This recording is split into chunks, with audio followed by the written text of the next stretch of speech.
ॐ पार्थाय प्रतिबोधितां भगवता नारायणेन स्वयं व्यासेन ग्रथितां पुराणमुनिना मध्ये महाभारतम् अद्वैतामृतवर्षिणीं भगवतीम् अष्टादशाध्यायिनीम् अम्ब त्वामनुसन्दधामि भगवद्गीते भवद्वेषिणीम्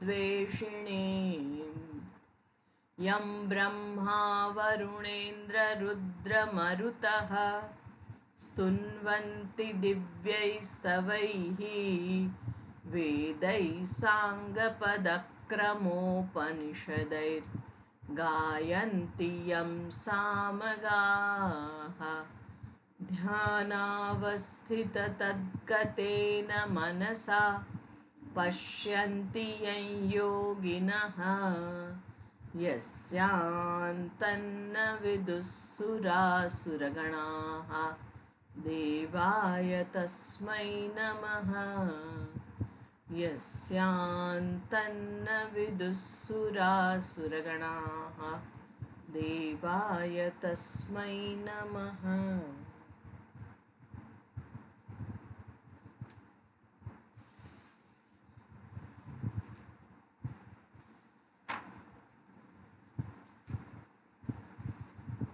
દસમા અધ્યાયના 11મા શ્લોકની અંદર ભગવાન જે વાત કરી રહ્યા છે તે જે અજ્ઞાન જમ તમઃ નાશયામી અહમ, અજ્ઞાનમાંથી ઉત્પન્ન થયેલા અંધકારનો હું નાશ કરું છું. અને કેવી રીતે?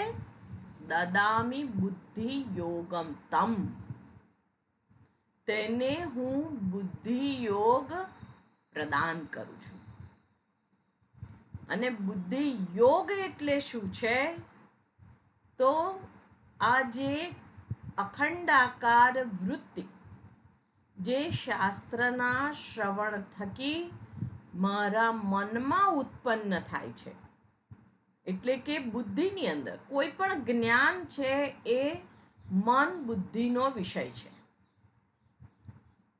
કંઈ પણ હોય આપણી સામે, દાખલા તરીકે આ સફરજન છે, કે આ પુષ્પ છે, કે આ હાથી છે, એવું જે જ્ઞાન ઉત્પન્ન થાય છે તે એ પદાર્થને જ્યારે આપણે જોઈએ અને ત્યારે મનમાં એ પદાર્થ આકાર વૃત્તિ ઉત્પન્ન થાય છે. એટલે જે આ પ્રતિબિંબિત ચૈતન્ય છે એ વૃત્તિનો આકાર ધારણ કરે છે અને આપણને જ્ઞાન થાય છે કે આ અમુક અમુક વસ્તુ છે જેને આપણે જાણતા ના હોઈએ તો એ આપણી સામે લાવીને મૂકવામાં આવે તો એનું જ્ઞાન આપણને જેટલા અંશે આપણે જાણતા હોઈએ કે ભાઈ આ લંબગોળ છે કે આની ઉપર પિંક કલર છે, તો એ જેટલું જાણતા હોઈએ એટલું જ જ્ઞાન થાય. પણ એને શું કહેવાય એ નામનું જ્ઞાન મને નથી થતું, કારણ કે બુદ્ધિ કે મનમાં એ જ્ઞાન સંગ્રહિત થયેલું નથી. એટલે જ્યારે અહીંયા આગળ કહેવામાં આવે છે કે દદામી બુદ્ધિ યોગમ, હું એને આપું છું. શું આપું છું? બુદ્ધિ યોગ આપું છું. એટલે આમાં જે જ્ઞાનનો વિષય છે એ જેવી રીતે આ સફરજન છે કે આ મોબાઈલ છે કે આ પુસ્તક છે એવો જ્ઞાનનો વિષય નથી. આમાં જે કર્તા છે કે ભોગતા છે એનું પોતાનું સ્વરૂપ છે, કે જે આ હું છું. અને મારું સ્વરૂપ એ ચૈતન્ય સ્વરૂપ છે. એ ચૈતન્ય સ્વરૂપનું ભાન અહીંયા આગળ ભગવાન આપે છે. હવે દુનિયાનું જ્ઞાન જે આપણને થાય છે, બાહ્ય પદાર્થોનું જ્ઞાન, તો એ જ્ઞાન આપણને પ્રત્યક્ષ થાય, પ્રત્યક્ષ, જેવી રીતે સામે કંઈ ગોઠવેલું છે અને આપણને જ્ઞાન થાય કે આ ટેબલ છે. કેવી રીતે ખબર પડી? મારી સામે છે એટલે મનમાં એ જ્ઞાન સંગ્રહિત છે, બુદ્ધિ દ્વારા નિર્ણય થયો છે કે આ ખુરશી નથી, આ ટેબલ છે. એ રીતે મને જ્ઞાન થાય છે, એને પ્રત્યક્ષ કહેવાય, પ્રત્યક્ષ. બીજું છે પરોક્ષ જ્ઞાન, કે અત્યારે આપણે સત્સંગમાં બેઠા છીએ અને કલાક પછી બહાર નીકળીએ ત્યારે ખબર પડે કે આ રસ્તા ભીના થયેલા છે, પાણી ભરાયેલું છે, માટે વરસાદ જોરદાર પડ્યો હોવો જોઈએ. આપણે પ્રત્યક્ષ જોયો નથી, પણ પરોક્ષ જ્ઞાન છે. ત્રીજું છે ઉપમાન પ્રમાણ. દાખલા તરીકે એવું કહેવામાં આવે કે બાઇઝન છે, એ તમે જોઈ છે? તો કે ના, આફ્રિકાના જંગલોમાં હોય છે. ના, હું આફ્રિકા નથી ગયો માટે મેં નથી જોઈ. તો આપણને ઉદાહરણ, એની ઉપમા આપવામાં આવે કે એ આપણી જંગલી ભેંસ જેવી હોય. તમે ભેંસ તો જોઈ છે ને? હા, ભેંસ જોઈ છે. તો એ ભેંસ જેવી એ બાઇસન હોય છે.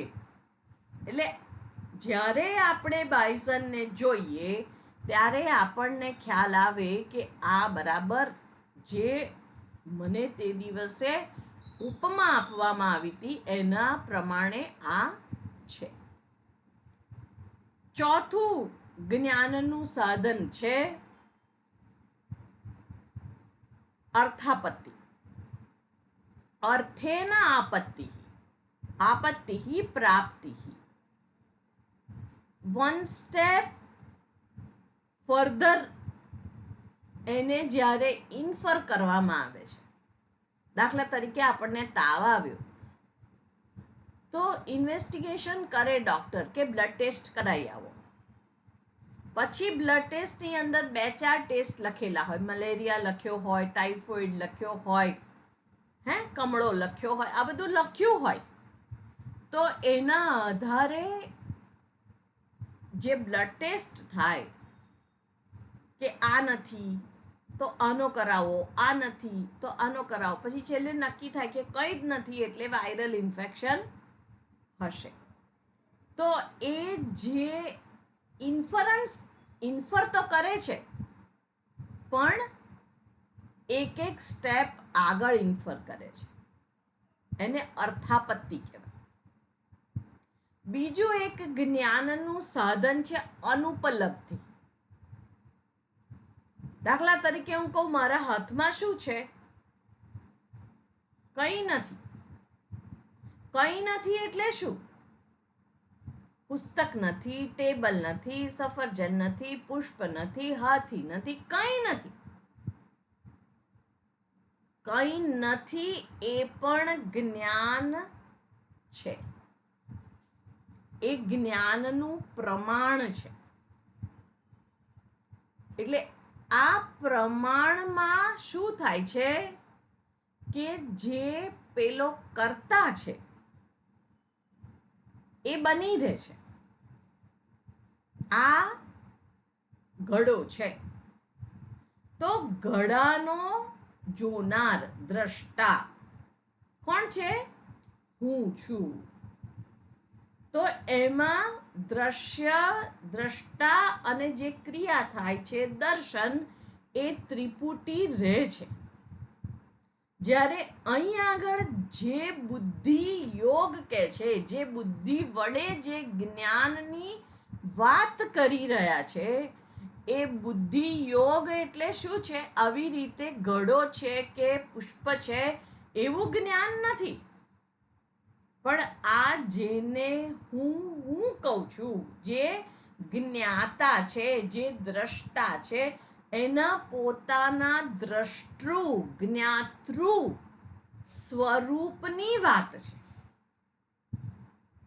અને એ સ્વરૂપની વાત અહીંયા આગળ ભગવાન કહે છે. એટલે એને આ બીજા પદાર્થો જેવી રીતે જોઈને જ્ઞાન થાય છે, એવી રીતે એ દર્શનીય નથી, દર્શનનો વિષય નથી. કારણ કે હું કહું કે હું, એટલે તમે પૂછો એટલે આ શરીર, ના હું કહું ના તમે નહીં, આ શરીર નહીં, હું. અચ્છા, હું એટલે આ ઇન્દ્રિયો, હું દ્રષ્ટા, હું જોઈ શકું છું, હું સાંભળી શકું છું. ના હું કહું કે એ પણ નહીં, આ હું. જે સુખી છે એ હું. ના હું કહું કે સુખી દુખી થાય છે એ પણ નહીં, આ હું. અચ્છા, જે નિર્ણય કરે છે આ સારું છે, આ બરાબર નથી, એ હું. હું કહું કે ના એ પણ હું નહીં, કોઈના આધારિત હું નહીં. જે હું શબ્દનો બોલતાની સાથે જ તમે કોઈના આધારિત અર્થ લો છો, એ એક પણ અર્થ નહીં, પણ હું. તો એ જે માત્ર હું છે, એ હું છે જ, એ કોઈ વિષય બનતો નથી. એટલે એ કરતા નથી, એ ભોગતા નથી, એ દ્રષ્ટા નથી, એ મનતા નથી, એ શ્રોતા નથી, એ વિજ્ઞાતા નથી, એ જિગ્રહતા નથી, એ કંઈ જ નથી. છતાંય એ નથી એવું નથી. એ મારા વિષયના જ્ઞાનને બુદ્ધિ યોગ કહેવામાં આવે છે. અને ભગવાન કહે છે કે અહમ દદામી, હું આપું છું. તો ભગવાન આપે છે એટલે પાછું આપણને એમ થાય કે એ કોઈક જગ્યાએ હશે, અને એ આપણને બધાને આમ પ્રસાદ જેવી રીતે વહેંચે છે, એવી રીતે એ વહેંચતા હશે. તો ભગવાન એનો નિષેધ કરે છે. કયા શબ્દથી કરે છે? અજ્ઞાનજમ તમઃ નાશયામી. હું એને બુદ્ધિ યોગ આપું છું, પણ કેવી રીતે? એના જ મનમાં કે બુદ્ધિમાં રહેલું જે અજ્ઞાન છે, એ અજ્ઞાનજમ તમઃ, અંધકાર. તમસ એટલે અંધકાર.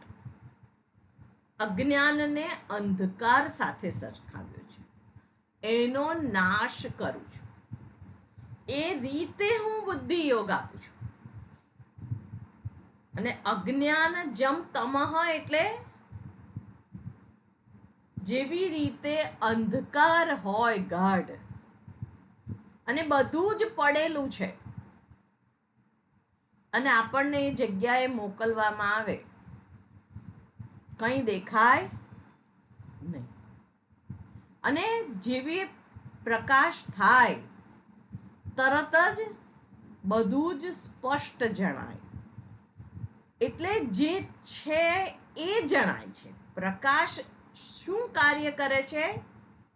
એ કંઈ રૂમમાં વસ્તુઓનો ઉમેરો નથી કરતું, અંધકાર થાય એટલે વસ્તુઓ અલોપ થઈ જાય અને પ્રકાશ થાય એટલે વસ્તુઓ આવી જાય એવું નથી હોતું.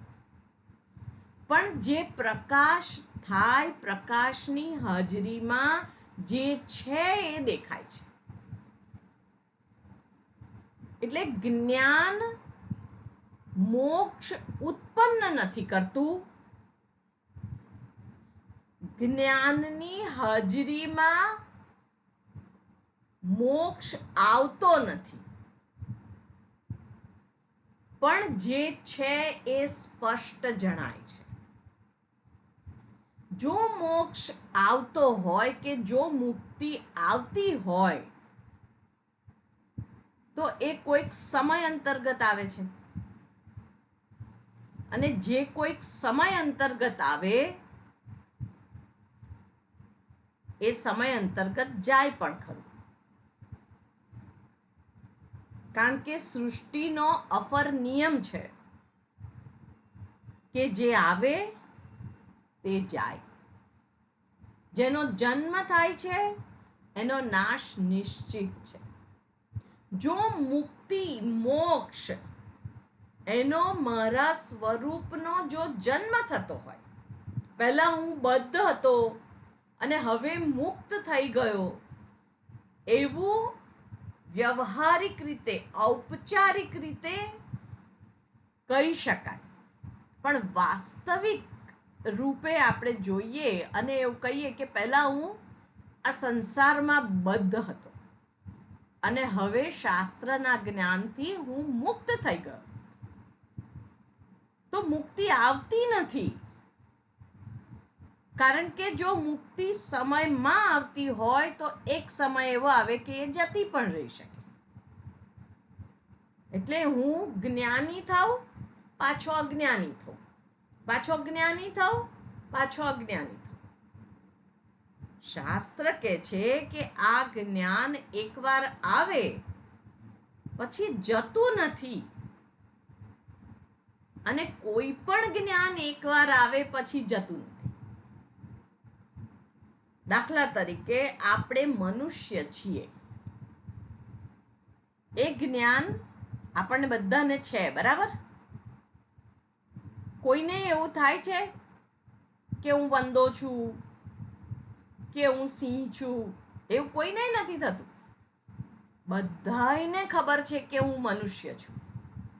અડધી રાત્રે ઊંઘમાંથી ઉઠાડીને પૂછીએ તો પણ એને ખબર છે કે હું મનુષ્ય છું.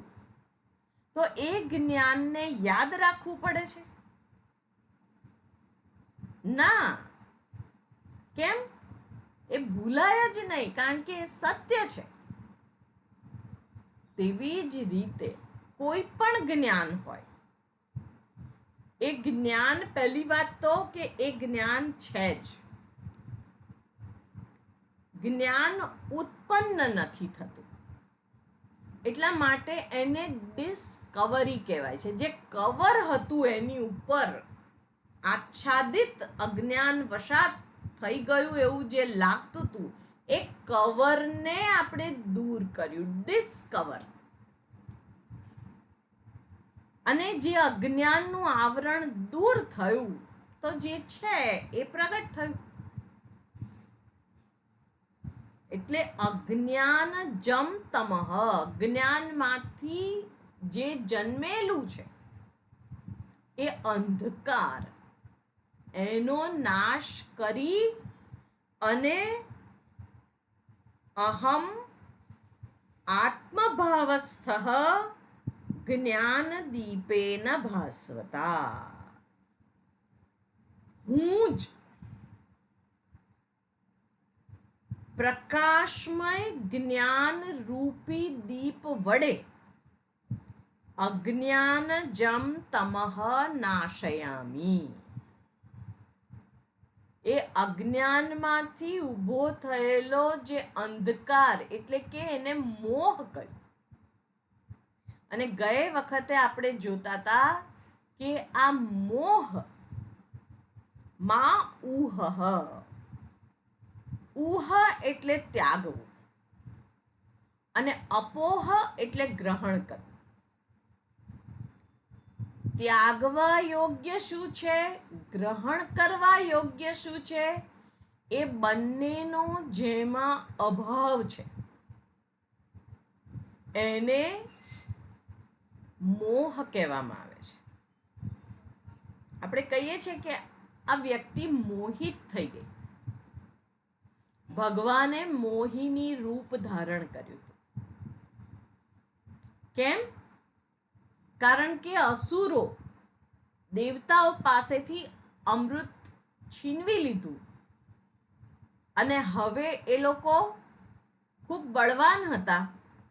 એટલે હવે આ જે અમૃત ઉત્પન્ન થયું છે સમુદ્ર મંથનમાંથી, એ જો અસુરો પાસે આવે તો અસુરો અમર થઈ જાય અને એ આ સૃષ્ટિ માટે હાનિકારક. એટલે ભગવાને મોહિની રૂપ ધારણ કર્યું અને અસુરો મોહિત થઈ ગયા, મોહ પામી ગયા કે જે ગ્રહણ કરવા યોગ્ય છે એ ગ્રહણ ના કર્યું અને જે ત્યાગવા યોગ્ય છે એનો ત્યાગ ના કરી શક્યા. એમને એ સુંદરીની અંદર એમનું મન લાગી ગયું અને પેલું અમૃત હાથમાં છે જે ગ્રહણ કરવા યોગ્ય છે, પણ એણે સુંદરીના હાથમાં સોંપી દીધું. કારણ કે ભગવાને સુંદરીના રૂપમાં કહ્યું કે હું તમને આપું, અને એ લોકો કહે છે હા તમે પીરસો. એ મોહ છે. જીવનમાં પણ જ્યારે અમૃત આપણા હાથમાં હોય અને આપણને ધનમાં મોહ પામી જઈએ કે કોઈક વ્યક્તિમાં મોહ પામી જઈએ કે કોઈક પરિસ્થિતિમાં મોહ પામી જઈએ, એટલે એ જે ત્યાગવા યોગ્ય છે, જે મિથ્યા છે, જે મિથ્યા છે એટલે જે ત્રણેય કાળની અંદર જેવું ને છે એવું ને એવું નથી રહેતું. એ બદલાતા સ્વભાવ વાળું છે, એ નાશવાન સ્વભાવ વાળું છે અને એમાં જ મને પરમ સુખ દેખાય. એ મોહ છે. અને મોહ શેમાંથી ઉત્પન્ન થાય છે? અજ્ઞાનમાંથી ઉત્પન્ન થાય છે. અજ્ઞાન શેનું અજ્ઞાન છે? હું અપૂર્ણ છું એ અજ્ઞાન છે. અને પૂર્ણ થવા માટે હું શું કરું? અને એટલા માટે જે કંઈ મને બાહ્ય જગતમાં જણાય છે એને મેળવી અને આ મારી ખોટ પૂરી થઈ જશે એવું મને લાગે છે. એ મોહ છે. અને જ્યાં એ નથી, જ્યાં સુખ નથી, જ્યાં સલામતી નથી, ત્યાં એના હું દર્શન કરું છું. મને એવું લાગે કે આ પૈસા આવી જાય બસ એટલે ભયો ભયો, આ ઘરનું ઘર થઈ જાય એટલે સલામતી છે. આ વ્યક્તિ મારા જીવનમાં આવી જાય એ મારા સુખનો સ્ત્રોત છે. પણ ત્યાં સલામતી નથી, ત્યાં સુખ નથી એવું વારંવાર આપણને કોઈ કહે તો જે આપણો હિતકારી છે એ આપણને એ વખતે દુશ્મન દેખાય. જ્યારે આપણી બુદ્ધિ મોહગ્રસ્ત થયેલી છે ત્યારે એવું લાગે છે. એટલે એની જે વાત છે એ ગ્રહણ કરવા જેવી છે, પણ એને આપણે ત્યાગી દઈએ છીએ અને જે પેલું અલ્પ સુખ છે એમાં જ પૂર્ણ સુખ માની અને એને વળગવા માટે દોડીએ છે. આ તો જોઈએ જ, યેન કેન પ્રકારેણ આ જોઈએ. અને એના રસ્તામાં આવતા બધા જ પરિબળોને હું યેન કેન પ્રકારેણ અધર્મનો આચરણ લઈને પણ હું એને દૂર કરી દઉં. એટલે આપણે સાંભળીએ છીએ કે કોઈકની ઉપર એસિડ ફેંકી દીધો, કે કોઈકનું ખૂન કરી નાખ્યું. આ જે ઘટના ઘટે છે એ શા માટે ઘટે છે? મારા સુખની પ્રાપ્તિમાં આ કાંટો છે, એ મારે ના જોઈએ. પણ એને સમજદારી નથી એ વખતે કે જ્યાં આગળ સુખ હું જોઉં છું ત્યાં સુખ નથી. સુખનો આભાસ માત્ર છે. અને પછી આપણા બધાનો પણ અનુભવ શું કહે છે? એને મેળવી લીધા પછી હાશ થઈ જાય છે. જગતમાં કેટલા બધા પદાર્થો એવા છે કે જે આપણને બહુ જ ગમે છે અને આપણે એને સુખનો સ્ત્રોત માનીને લઈ લીધું અને આપણી પાસે અત્યારે છે આપણા ઘરમાં જ, અને આપણને એવું થયું કે હવે બસ હાશ, જે જોઈતું હતું એ મળી ગયું. પછી બીજી કોઈ ઈચ્છા જ ઉત્પન્ન નથી થતી એવું છે? નથી. અને તો પણ હજુ આપણે સુખ માટે બાહ્ય જગત તરફ જ દ્રષ્ટિ કરીએ છીએ, દોટ મૂકીએ છીએ. એ મોહ છે. કારણ કે જ્યાં આગળ જે મિથ્યા વસ્તુ છે, જે પોતે અનિત્ય છે, એ મને નિત્ય સુખ કેવી રીતે આપી શકે એ વિચાર નથી કરેલો. એટલે એની અંદર જે ત્યાગવા યોગ્ય છે એને હું ત્યાગી નથી શકતો. અને ગ્રહણ કરવા યોગ્ય શું છે? મારા પોતાના સ્વરૂપનું જ્ઞાન, કે હું પરિપૂર્ણ છું, મારામાં કંઈ ખૂટતું નથી. અને હું એકલો જ નહીં, આ દુનિયાની અંદર જેટલા છે એ બધા જ પરિપૂર્ણ છે. કોઈનામાં કંઈ ખૂટતું નથી. પણ એ જ્ઞાન જે મારું પોતાના સ્વરૂપનું જ્ઞાન છે, જે પ્રાપ્ત કરવા યોગ્ય છે. એટલે સ્વરૂપ બહારથી નથી લાવીને અંદર ગોઠવવાનું. હમણાં જ આપણે જોયું કે જો જ્ઞાન ઉત્પન્ન થતું હોય કોઈ કાળે, તો કોઈ કાળે એનો નાશ થાય. પણ જે અજ્ઞાન છે એને દૂર કરવાનું છે. એટલા માટે શાસ્ત્ર શ્રવણ છે. એટલે ભગવાન અહીંયા આગળ કહે છે કે આત્મભાવસ્થ જ્ઞાન દીપેન ભાસ્વતા. એના હું સ્વરૂપે જ હું જે રહેલો છું, આત્મભાવસ્થ, એ હુંને પ્રકાશમય જ્ઞાન દીપ વડે, અને એ જ્ઞાન મારું જ જ્ઞાન પણ મારે શાસ્ત્ર પાસેથી જાણવું પડે છે. કારણ કે હું મોહગ્રસ્ત થયેલો છું, હું અજ્ઞાનગ્રસ્ત છું. અને અજ્ઞાન ક્યાંથી આવ્યું? અજ્ઞાન છે જ.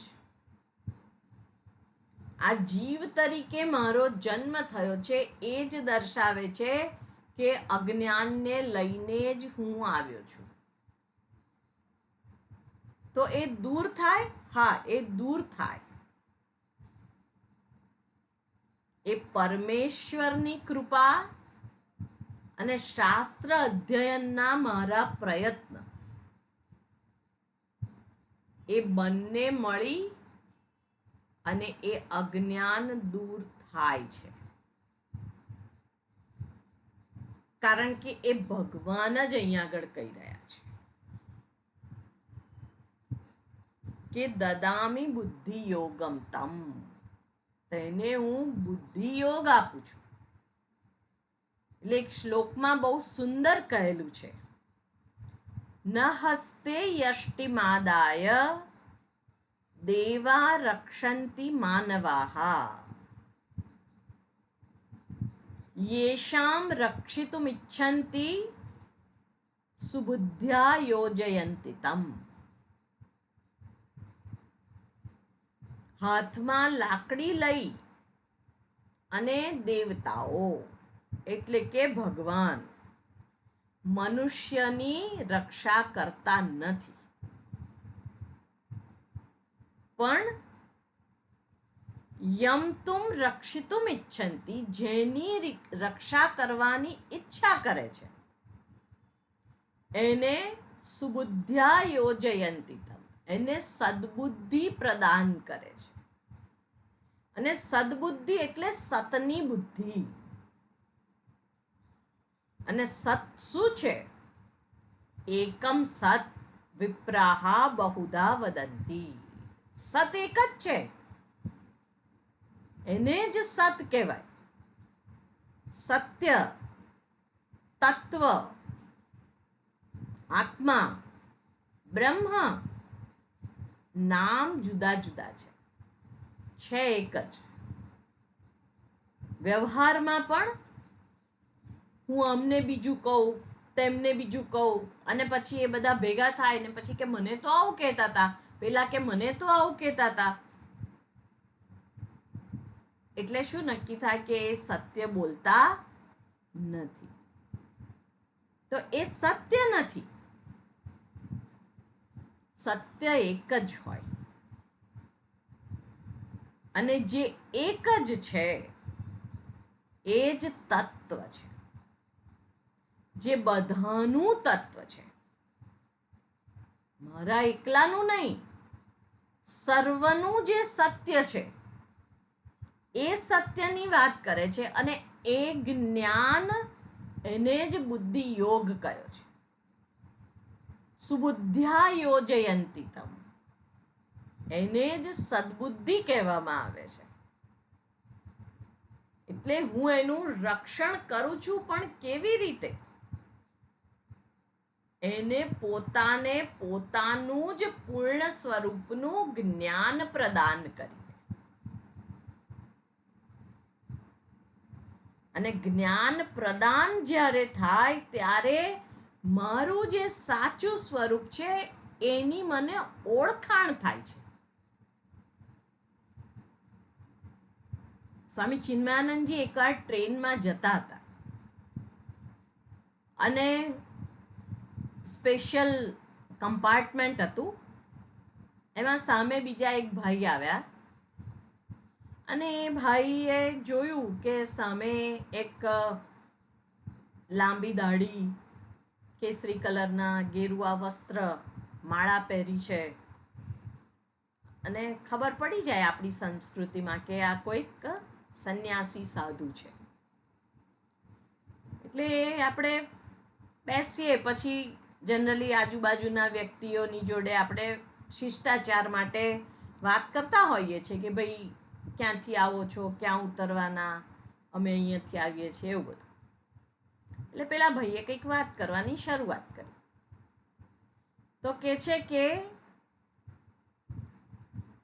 મારું નામ આ છે, હું અહીંયાથી આવું છું, અહીંયા ઉતરવાનો છું. એટલે સ્વામીજી કંઈ બોલ્યા નહીં. એટલે પેલા ભાઈને થયું કે હવે આ કેમ બોલતા નથી કંઈ.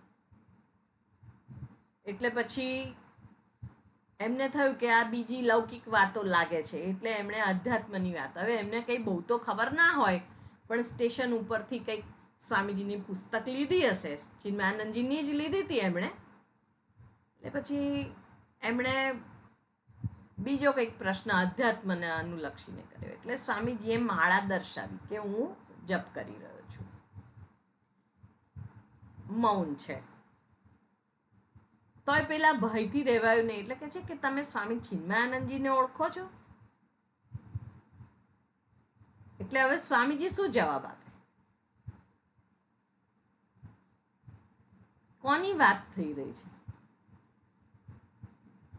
પછી એ ભાઈએ કહ્યું કે આ પુસ્તક એમનું છે, અને છતાંય સ્વામીજી કંઈ બોલ્યા નહીં.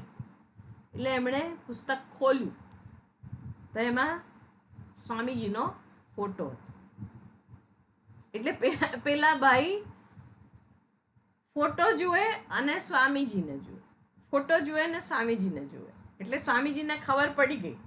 એટલે સ્વામીજીએ ખાલી ડોકું હલાવ્યું કે એ જ હું છું.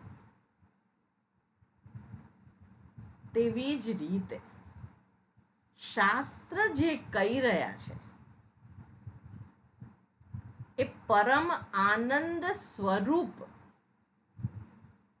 જે સુખને પણ પ્રકાશિત કરે છે, દુઃખને પણ પ્રકાશિત કરે છે, ભયને પણ પ્રકાશિત કરે છે, પ્રેમને પણ પ્રકાશિત કરે છે, તે હું છું. એ સત્ય છે. અને એ બધાનું જે સ્વરૂપ છે એ સમાન છે, એક જ છે. એટલે અહીંયા આગળ કહે છે કે દદામી બુદ્ધિ યોગમ તમ,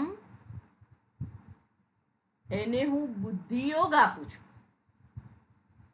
એ જ વાત અહીંયા આગળ કરે છે. આત્મભાવસ્થ જ્ઞાન દીપેન ભાસ્વતા નાશયામી અહમ. જે મોહ છે, જે અજ્ઞાન છે, જે અંધકાર છે, એનો નાશ કેવી રીતે થાય? એક જ રીતે થાય, પ્રકાશથી જ થાય.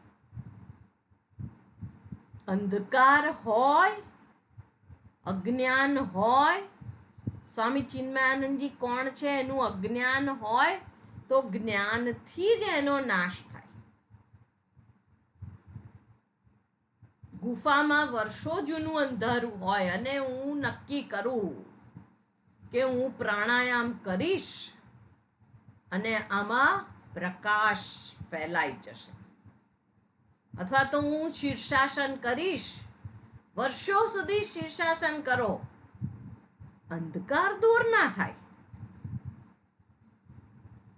કારણ કે અંધકારનું વિરોધી શું છે? એને નાશ કરવા માટે શેની જરૂર પડે? પ્રકાશની. એવી જ રીતે અજ્ઞાનને દૂર કરવા માટે જ્ઞાનની આવશ્યકતા છે. પણ જ્ઞાન એ જેવી રીતે આપણે શરૂઆતમાં જોયું કે બાહ્ય વસ્તુઓ માટેનું જ્ઞાન બહારથી આપણે પ્રાપ્ત કરીએ છીએ. પણ આ તો જે પેલો કર્તા છે, જે જ્ઞાતા દ્રષ્ટા છે, એના પોતાના વિશેનું જે અજ્ઞાન છે એ છે જ, પણ જાણતો નથી. તો જ્ઞાનથી જ એ દૂર થાય. એટલે અહીં આગળ કહ્યું કે જ્ઞાન દીપેન ભાસ્વતા. જ્ઞાન દીપ પ્રકાશિત કરીને એ અજ્ઞાન જમ તમઃ અહમ નાશયામી, હું એનો નાશ કરું છું. અને બહુ સુંદર રૂપક આપે છે અહીંયા આગળ કે જ્ઞાન દીપકની વાત જ્યારે કરે છે ત્યારે જે દીપક છે એમાં પહેલા તો કોડિયું હોય, પછી વાટ હોય, ઘી હોય. આ ત્રણ વસ્તુઓ હોય ત્યારે દીપ પ્રજ્વલિત થાય છે. તો અહીં આગળ જે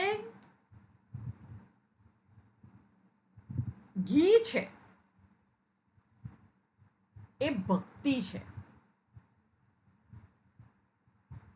ભક્તિ એ ચિકાશ, સ્નિગ્ધતા, સ્નેહ.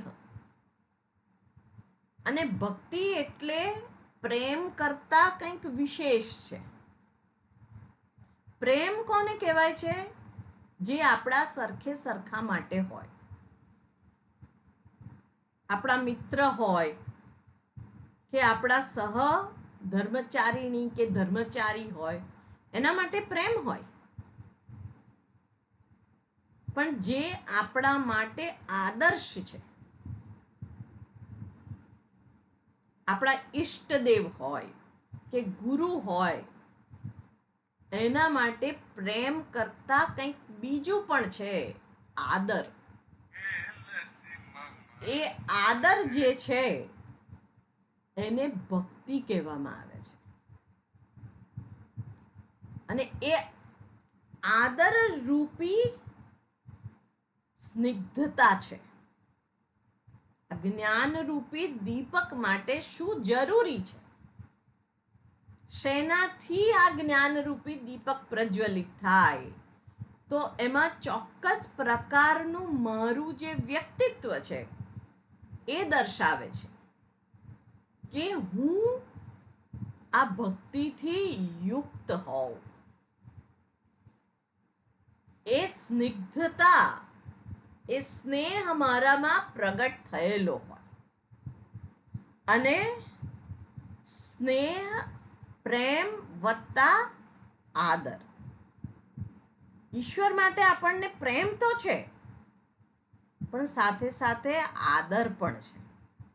એટલે આપણે વડીલ હોય કે જેના માટે આપણને આદર છે, એને આપણે આપણા મિત્ર સાથે જેવી વાત કરીએ એવી રીતે વાત નથી કરતા. મિત્રને આપણે ધબ્બો મારીએ, તું તા કરીએ, એવી રીતે વડીલની સાથે આપણે વાત નથી કરતા. ત્યાં આદર છે, ત્યાં તમે, એ ભક્તિ. અને જે વાટ છે એ અહીંયા આગળ શું કહે છે કે બ્રહ્મચર્યાદી સાધના સંસ્કારવત પ્રજ્ઞાવર્તિના. વર્તી એટલે વાટ. જે બ્રહ્મચર્યાદી એટલે સવારે ઉઠે ને રાત્રે સૂઈ જાય ત્યાં સુધી એનું જીવન જે ધ્યેય છે એને પ્રાપ્ત કરવાની સાધના રૂપ હોય. એને બ્રહ્મમાં ચરણ કહેવાય. એનું રમણ ક્યાં છે? તો બ્રહ્મની પ્રાપ્તિ માટે કર્મ થઈ રહ્યા છે. યદ્યત કર્મ કરોમિ તત્તદ અખિલમ શંભો તવારાધન. જે કંઈ કર્મ કરે છે એ બ્રહ્મને અનુલક્ષીને, એની પ્રાપ્તિને અનુલક્ષીને કરે છે. એટલે એને બ્રહ્મચારી કહેવાય. બ્રહ્મણામ ચરતી, સબ્રહ્મચારી. એટલે એ વાટ છે. બ્રહ્મચારી જે વ્રત છે અને બીજી જે સાધનાઓ જે છે, શ્રવણ, મનન, નિધિધ્યાસન, વ્રત, જપ, ધર્મમય સત્યમય જીવન, ત્યાગમય જીવન, આ બધી સાધના છે. એના દ્વારા શુદ્ધ અને સંસ્કૃત થયેલી જે બુદ્ધિ છે, એને અહીંયા આગળ એ બુદ્ધિને વાટ સાથે સરખાવી છે. અને કોડિયું શું છે? તો કે છે વિરક્ત અંતઃકરણ આધારેણ. એ વાટનું આધાર, એ કોડિયું વિરક્ત અંતઃકરણ, વૈરાગ્યાદિથી યુક્ત જે અંતઃકરણ છે એ એનું કોડિયું છે. અંતઃકરણ જ વૈરાગ્યવાન છે.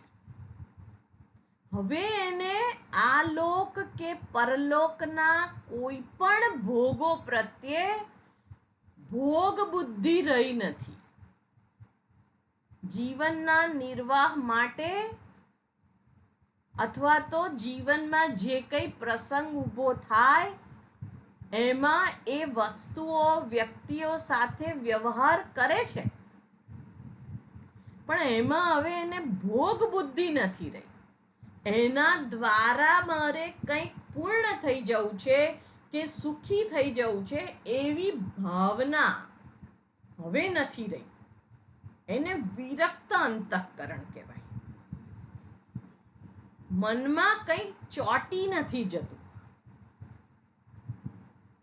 આપણે તો કહીએ ને, એણે કહ્યું મારા મનમાંથી હવે એ ઉતરી ગયો કે ઉતરી ગયા, એવું નથી. અથવા તો કંઈ કહ્યું ને હવે મને હાડોહાડ લાગી ગયું. કંઈ હવે એને વિક્ષિપ્ત કરતું નથી. એવું જેનું અંતઃકરણ છે, જેમાં સર્વના માટે સમાન પ્રેમ છે, એ વિરક્ત અંતઃકરણ છે.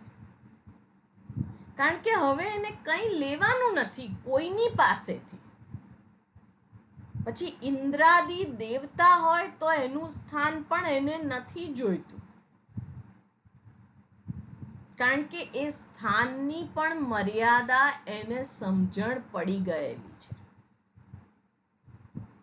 એટલે જ્ઞાન રૂપી દીપક ક્યારે પ્રગટે? જ્યારે ભક્તિ રૂપી ઘી છે, જે સ્નિગ્ધતા છે એ ભક્તિ છે. અને બીજું શું છે? તો બ્રહ્મચાર્યાદી સંસ્કાર સાધન પ્રજ્ઞાવર્તિના જે વાટ છે એ પોતે સાધન સંપન્ન છે. અને સાધક માટે કયા સાધનો છે? કઈ સમૃદ્ધિથી એ સંપન્ન હોવો જોઈએ? સત્ય, ધર્મ, વિવેક વગેરેથી એ એની સંપત્તિ છે. અને કોડિયું વૈરાગ્ય રૂપ યુક્ત અંતઃકરણ એ કોડિયું છે. અને એની અંદર જે જીવ બ્રહ્મ ઐક્યનું સ્પષ્ટ દર્શન થાય એને જ્ઞાન રૂપી દીપક પ્રગટ્યો એવું કહેવાય. એટલે અહીં આગળ શંકરાચાર્યજી ભાષ્યમાં કહે છે કે નિત્ય પ્રવૃત્ત ઐકાગ્ર ધ્યાન જનિત સમ્યક દર્શન ભાસ્વતા જ્ઞાન દીપેન. નિત્ય પ્રવૃત્ત એ સતત પ્રવૃત્ત છે. શેમાં? ચિંતનમાં. શાસ્ત્ર જે અભેદની વાત કરે છે, જે ઐક્યની વાત કરે છે, જે ત્રિપુટી છે, જીવ જગત અને ઈશ્વર, જ્યાં મને ભેદ દર્શન દેખાય છે. હું જુદો, આ જુદો, ઈશ્વર જુદો, હું જુદો. એટલે જીવ વચ્ચેનો ભેદ છે, જીવ ઈશ્વર વચ્ચેનો ભેદ છે, જીવ જગત વચ્ચેનો ભેદ છે. એ ત્રણેય ભેદનો જ્યાં આગળ સમાપન થઈ જાય છે, એના ચિંતનમાં એ લાગેલો છે. એટલે નિત્ય પ્રવૃત્ત, સતત ચિંતન, એટલે અભેદ દર્શન કરે છે, જેનામાં ભેદ બુદ્ધિ હવે રહી નથી. જીવ વચ્ચેનો પણ ભેદ નથી. એટલે એવું નથી કે આ જગતની બધી વસ્તુઓને ભેગી કરીને એનો લંપ બનાવ્યો હોય. એને ભેદ આ ચક્ષુરેન્દ્રિય, શ્રોત્રેન્દ્રિય, રસનેન્દ્રિય બધી ઇન્દ્રિયો સતે જ છે. એનાથી એને દર્શન તો ભેદ થાય છે, ટેબલ ટેબલ જ દેખાય, પુસ્તક પુસ્તક જ દેખાય, હાથી હાથી જ દેખાય. અને હાથી જ્યારે સામેથી ગાંડો તૂર થઈને દોડતો હોય ત્યારે એ દોડે પણ ખરો. એવું નથી કે એ બ્રહ્મ છે ને હું બ્રહ્મ છું, હવે એનાથી શું ભાગવાનું, એવી બુદ્ધિ નથી. વ્યવહારમાં વ્યવહારિક બુદ્ધિ છે, એમાં કંઈક કરવાનું છે વ્યવહારમાં. જ્યારે જે જ્ઞાન છે એમાં કંઈ કરવાનું નથી, એમાં જાણવાનું છે, એમાં સમજદારી છે.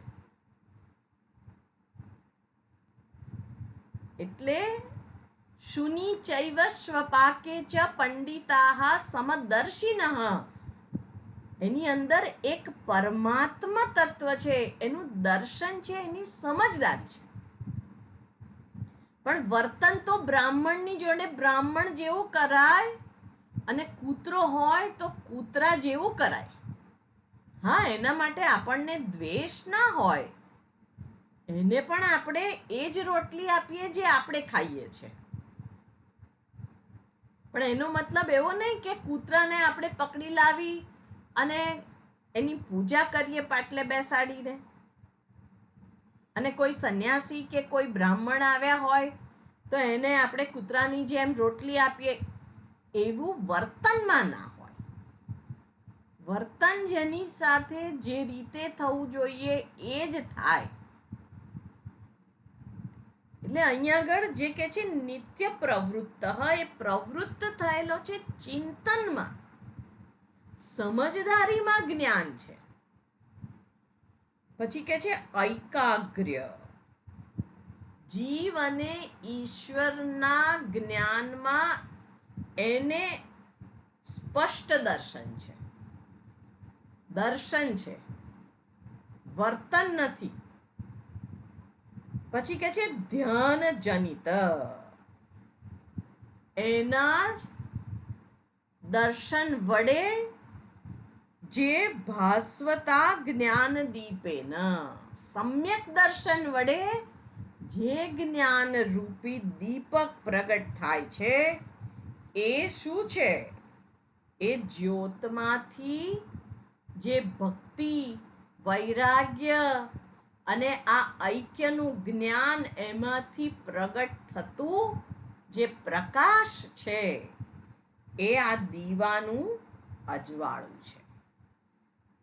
અને હવે આ ઈશ્વરની વિભૂતિ પરના આ ભગવાન શ્રી કૃષ્ણના વચનો સાંભળી અને અર્જુન પ્રશ્ન કરવાના છે કે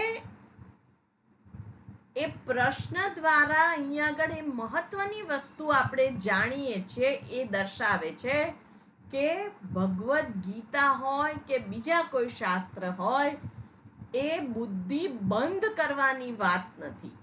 એ કે એટલે મારે માની લેવાનું નથી, પણ પ્રતિ પ્રશ્ન હોય, સંવાદ રૂપે આપણા શાસ્ત્રો રહેલા છે.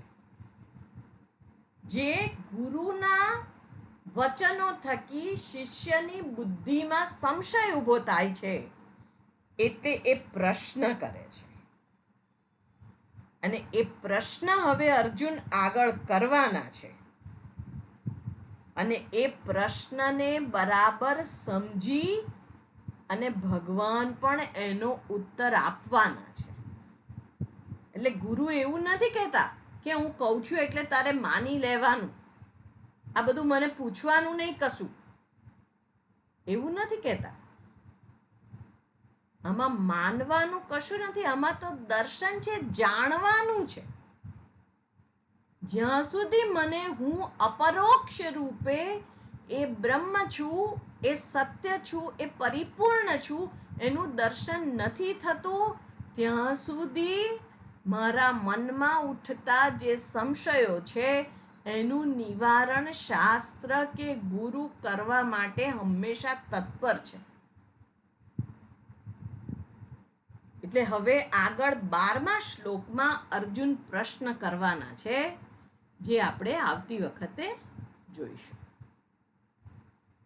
ઓમ પૂર્ણમદઃ पूर्णमिदं पूर्णात् पूर्णमुदच्यते पूर्णस्य पूर्णमादाय पूर्णमेवावशिष्यते